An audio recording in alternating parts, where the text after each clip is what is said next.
आरती और छोटू की love story पिछले कुछ दिनों से सुर्खियों में है। इस प्रेम कहानी को लेकर कई तरह की बातें हो रही हैं। कुछ लोग अपने अपने हिसाब से कहानी बयां कर रहे हैं, तो कई कंफ्यूज हैं कि आखिर हुआ क्या था। ऐसे में उस रात क्या हुआ था, ये जानना और समझना बेहद जरूरी है।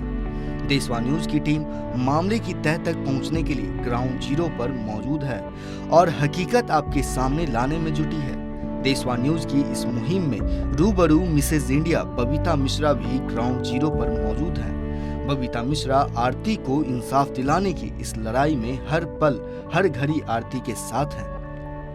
ठीक वैसे ही जैसे उन्होंने सोनू का साथ दिया और सोनू के अच्छे स्कूल में पढ़ाई करने का सपना साकार हुआ, ठीक वैसे ही आरती छोटू की लव स्टोरी में आरती को इंसाफ जरूर मिलेगा। रूबरू मिसेज इंडिया बबीता मिश्रा से मिलते ही आरती को इस बात का एहसास हो गया।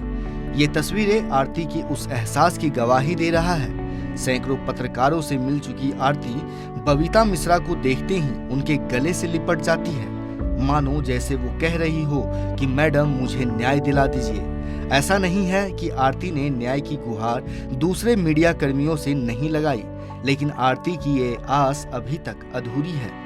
तभी तो बबीता मिश्रा के गले से लिपटती है, साथ ही उनके पैर भी छूती है, क्योंकि देशवा न्यूज की टीम और रूबरू मिसेज इंडिया बबीता मिश्रा को देखकर आरती को इंसाफ मिलने की उम्मीद जग गई है। खैर, आरती छोटू की लव स्टोरी में कौन दोषी है और कौन नहीं,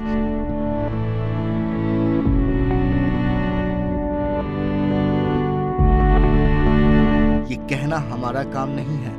हमारा काम तो सच्चाई जनता के सामने लाना है और इस काम में देशवा न्यूज की टीम जुटी है।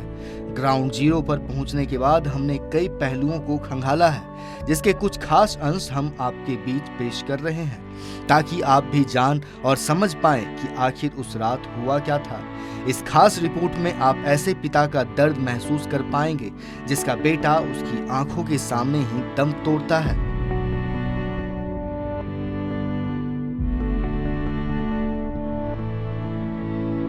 तो जब आपके पास फोन आया तो फिर जब आप वहाँ गए तो वहाँ का नज़ारा क्या था?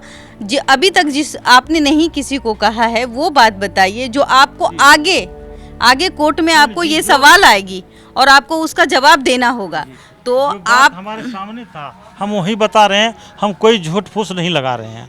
हाँ, जहाँ यहाँ से हमको जाने के बाद जब उसके घर पर गए हम तो सीधा अंगना घुसे हम, तो अंगना गए, देखे अंगना में कोई नहीं है। कितने लोग थे आप लोग जब यहाँ से गए थे? हम अकेले चल गए, हम किसी को कह नहीं पाए। तो जब यहाँ से हम गए तो देखे अंगना घुस गए, हम अकेले गए, हम किसी को नहीं बोले थे। तो हम इसलिए किसी को नहीं कहे, हम तो सोचे सब दिन एक साथ में रहते हैं।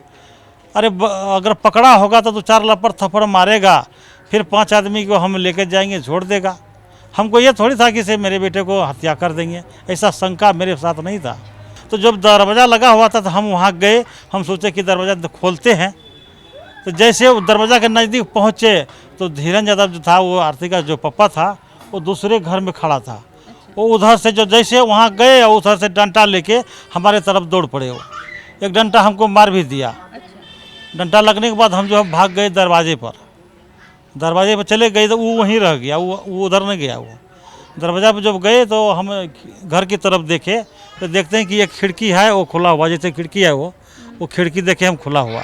हम बरामदे पर चढ़ के वो खिड़की से देखने लग गए तो घर के अंदर में उसका जो धीरज यादव का लड़का था, रविकांत यादव, रूबी देवी और पवन यादव और मिथिलेश यादव और चंदन यादव, अरुण यादव, निर्भय यादव, सब रूम के अंदर था। रूम बहुत बड़ा रूम था, वो रूम के अंदर में सब था। और छोटू को जो है ना, मतलब टॉर्चर किया जा रहा था, उनको मार रहा था डंडे से या रड से। आपने अपनी आंखों से उसको मारते देखा? जी, अपनी आंखों से मैं देखा। तो आपने आवाज क्यों नहीं दिया अगल बगल के लोगों से? तो आवाज पहले हम वहाँ देंगे कि अगल बगल हम देंगे, पहले उन लोग को आवाज दिए कि देखिए मेरे बेटे को मार रहे हैं, हम पहुँच गए हैं, अब उन लोग को उनको छोड़िए, जो कहना है हमको कहिए। तो उन लोग मेरे आवाज़ को नहीं सुने।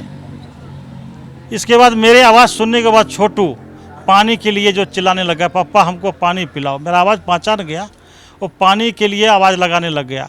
लेकिन हम बहुत विनती किए कि देखिए हमको पानी पिलाने दीजिए उनको, लेकिन वो लोग कुछ नहीं सुना मेरा। तो उसमें से एक अरुण यादव नाम का है, रूबी का जो है मौसी का लड़का है, वो बाहर आया निकल के।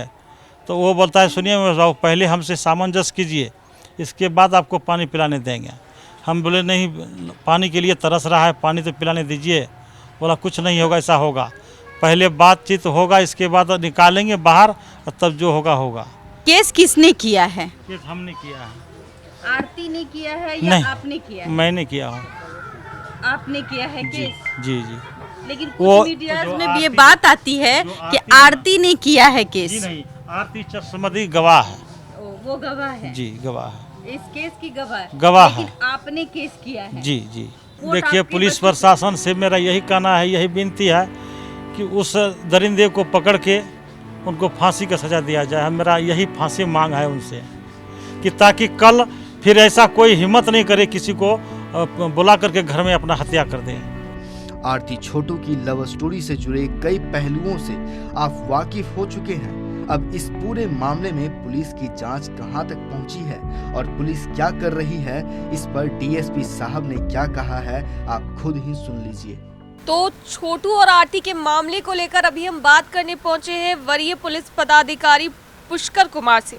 इनसे जानते हैं कि छोटू और आरती के मामले पर जो छोटू की हत्या की गई, तो इसमें अभी क्या कुछ कार्रवाई की जा रही है? सर, पुलिस के द्वारा एसएचओ रानीगंज के द्वारा त्वरित कार्रवाई की गई थी और घटना के दिन ही 2 व्यक्ति को गिरफ्तार किया गया था, जो प्राथमिकी नामजद थे, जो हत्या में जिनकी संलिप्तता थी, जिनका धीरेन्द्र यादव और रविकांत, जो कि लड़की के पिता और भाई थे। जी, तो ये कार्रवाई की जा रही है, उसके जो कॉल डिटेल्स वगैरह निकले, उससे क्या कुछ सामने आया है? सारा कॉल्स डिटेल्स को खंगाला गया। अनुसंधान में जो बातें आई हैं, एक व्यक्ति और हम लोग गिरफ्तारी कर रहे थे जो उसका बहनोई था, और वो भी पुलिस दबिश के कारण न्यायालय में आत्मसमर्पण कर दिया है।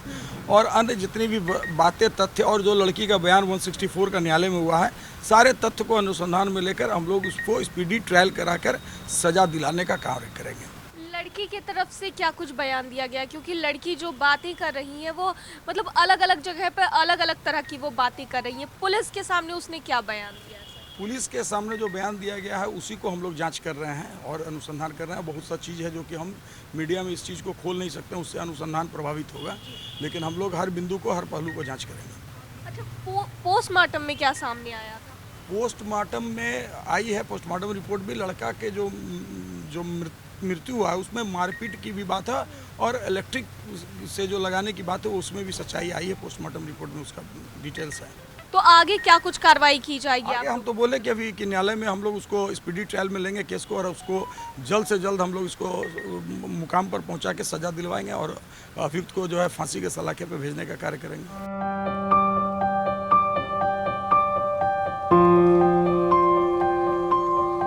देशवा न्यूज पर वीडियो देखने के लिए लाइक करें, सब्सक्राइब करें, साथ ही बेल आइकन दबाना न भूलें।